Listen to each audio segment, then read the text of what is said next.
Bom dia, amada igreja, graça, paz e misericórdia. Nós vamos dar continuidade aos nossos estudos. Estamos estudando a revista Em Marcha dos adultos, com o título Viver com Fé e Sabedoria. Estamos na unidade 1, Viver com Fé. Lição 5, que tem como título Fé, Experiência e Esperança. O texto bíblico que nós vamos ler é Romanos 5, de 1 até o 5. Vou dar um tempinho para vocês pegarem a Bíblia. Romanos 5, de 1 até o 5.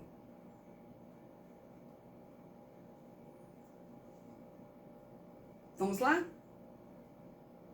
Romanos 5, de 1 até o 5. Tendo sido, pois, justificados pela fé, temos paz com Deus por nosso Senhor Jesus Cristo, por meio de quem obtivemos acesso pela fé a esta graça, na qual agora estamos firmes e nos gloriamos na esperança da glória de Deus.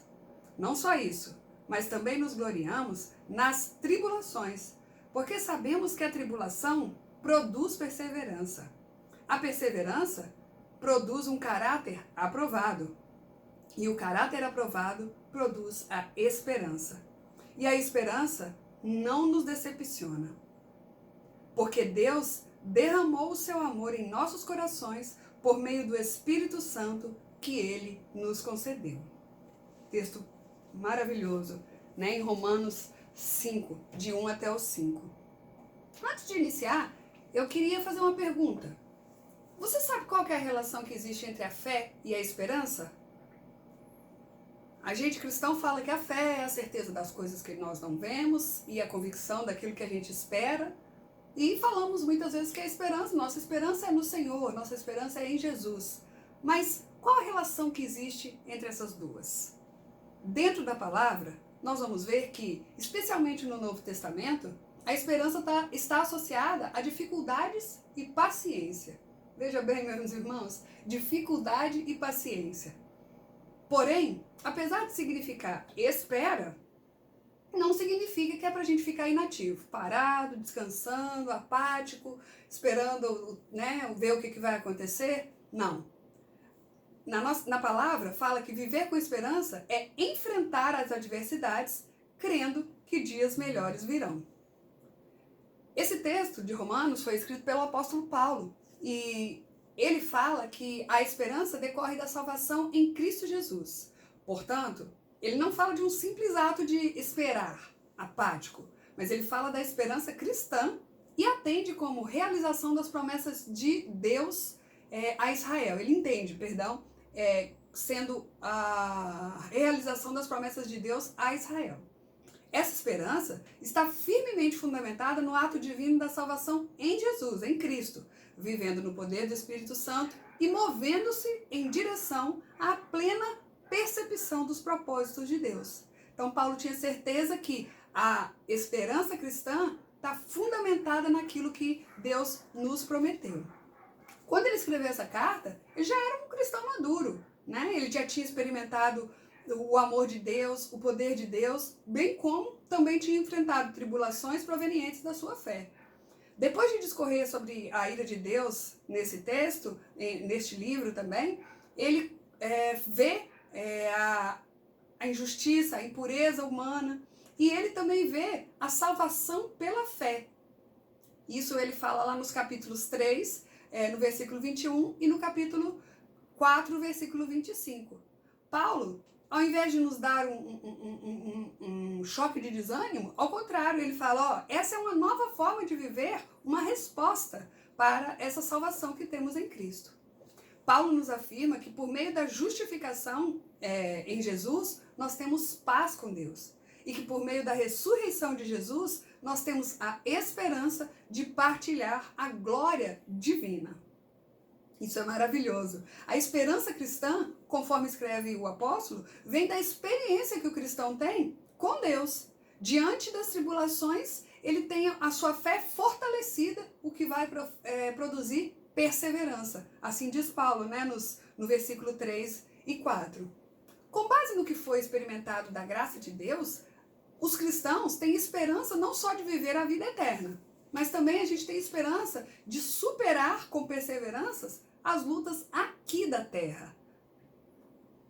E é interessante, quando a gente traz para a palavra que ilumina, nós vemos que Paulo sofreu inúmeras perseguições, mas a fé dele não foi abalada. Pelo contrário, ele manteve o seu testemunho muito fiel. Ele foi perseverante e ele atravessou os séculos, né, com essa mensagem, e essa mensagem chegou até nós. Paulo não atravessou os séculos, né? A mensagem de Paulo atravessou os séculos e chegou até nós, os cristãos de hoje, 2020. E o que a Bíblia tem a nos ensinar sobre isso? Como lidar então com as tribulações e ainda por cima manter a esperança? A Bíblia, hoje nós vamos estudar 3 formas de como que nós podemos lidar com essas tribulações e manter a nossa esperança, o nosso foco em Jesus. 1. Colocando nossas expectativas no Senhor e não deixando que o sofrimento ou o medo nos paralise. E com esse tópico, eu quero lembrar de algo que o pastor Rubens falou ontem à noite no estudo. Ele mencionou que a gente coloca muitas vezes a nossa esperança em homens. Ah, fulano vai resolver isso para mim, Beltrano vai resolver isso para mim. Não. Nós, os cristãos, temos que colocar a nossa esperança, a nossa expectativa no Senhor e não deixar que o nosso medo nos paralise. Por quê? Porque o sofrimento, ele faz parte da trajetória humana. Eu não sei se vocês repararam, mas todas as pessoas, né, perdem alguém, algumas pessoas passam pela separação, sofrem dificuldades financeiras, violência por toda parte. Agora, né, o isolamento social que nós estamos vivendo, essas são várias fontes de sofrimento em nossa trajetória. A dor, ela chega até nós e tenta até nos cegar. Ela quer tirar de nós a possibilidade de enxergar qualquer solução. A gente começa a chorar, a gente pode ir até Deus, chorar com Deus, procurar pessoas cristãs para orar com a gente, e isso vai nos fazer reagir, porque isso são coisas naturais que nós podemos fazer. Vivenciar o sofrimento não pode ser confundido com se acostumar com o sofrimento, ficar apático diante do sofrimento. Antes, pelo contrário, nós precisamos e temos que reagir, porque Jesus nos capacita para essa reação.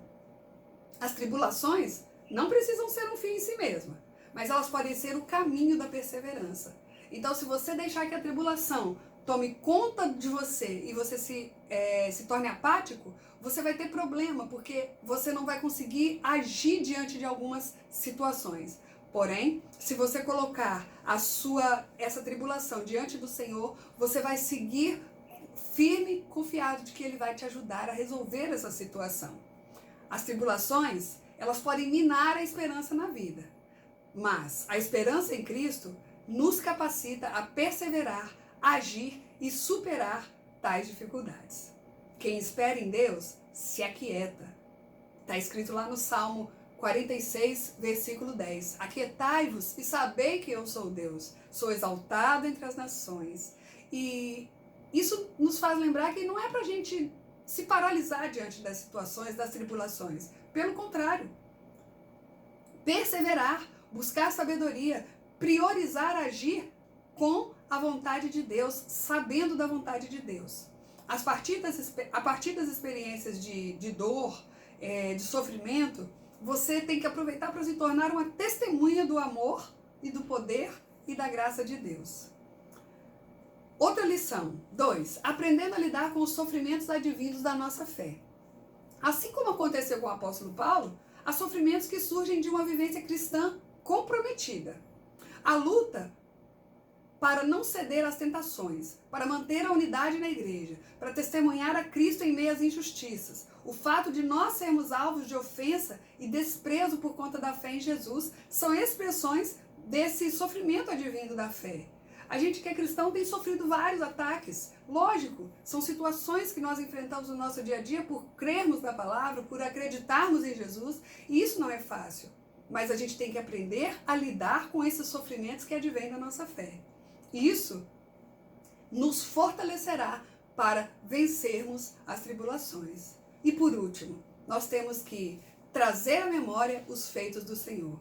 A esperança anunciada por Paulo é fruto da experiência diante de novos problemas, novas lutas, lembrar daquilo que já experimentamos do poder de Deus, que se aperfeiçoa nas nossas fraquezas e limites, nos reanima a fé e aviva a nossa esperança.